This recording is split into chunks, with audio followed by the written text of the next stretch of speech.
سلام. قبل ما تبداو الفيديو بغيت غير نفكركم بلي القناه مقسمه جوج ديال الاقسام، واحد مديول الانفورماتيك والتكنولوجيا، وواحد مديول الادب عامه. يعني الا شفتوا بلا الفيديوهات بين الانفورماتيك والادب ما تخلعوش، راه عادي. خليكم مع الفيديو ونشوفوا في الفيديوهات الجايه ان شاء الله. سلام، مرحبا بكم في حلقه جديده ديال نتوانسوا ونستافدوا، لا نتوانسوا ونتعلموا. في هذه الحلقه غادي ندوزو من عالم الانفورماتيك اللي شفتوه في الجوج حلقات اللي فاتوا للعالم ديال الادب والشعر العربي. كنت كندور في يوتيوب وطحت على هذا الفيديو هذا. فيريق دم العشاق به والويل لمن يتقلده كلا لا ذنب لمن قتلت عيناه ولم تقتل يده يا من جحدت عيناه دمي وعلى خديه تورده خداك قد اعترف بدمي فعلام جفونك تجحده إني لأعيذك من قتلي وأظنك لا تتعمده.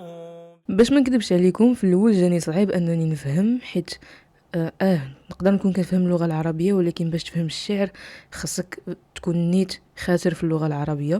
وقلت نقلب على هذا الشاعر باش نعرف علاش كان كيكتب وشنو المغزى مورا هذا الشيء كامل. وهاد القناه هذه اللي سميتها Arabic Vocal Poetry سهلت عليا كلشي، حيت في الديسكريبسيون ديال الفيديو كاتبه على حياة الشاعر. هذا الشعر مكتوب من عند واحد الشاعر سميتو الحصري القيرواني، اللي كان أستاذ ديال القرآن الكريم وعالم في اللغة العربية في مدينة القيروان في تونس. عاش واحد الحياة اللي ما سهلاش، حيت مشى ليه الشوف ديالو في سن مبكرة ومات ليه الولد ديالو وخلاتو المرأة ديالو مع راجل آخر. ومن فوق هذا الشيء كامل عاش أزمات حرب بني هلال، واضطر أنه يخلي الدار ديالو بعد ما أن المدينة ديالو تدمرات. داك الشيء باش بدا كيألف العديد من القصائد رثائيه للابن ديالو والدار ديالو. ولكن مع ذلك هادشي ما خلاش انه يكون انسان طيب وعنده حس فكاهي كبير حتى في الشعر ديالو. وكان كيقول على راسو: انا سبيكة ذهب تحملت الكثير من الالم داخل النار حتى وصلت الى هذه الحاله من النعومه. انتج بزاف ديال القصائد الواعره اللي كانت رومانسيه وعبقريه.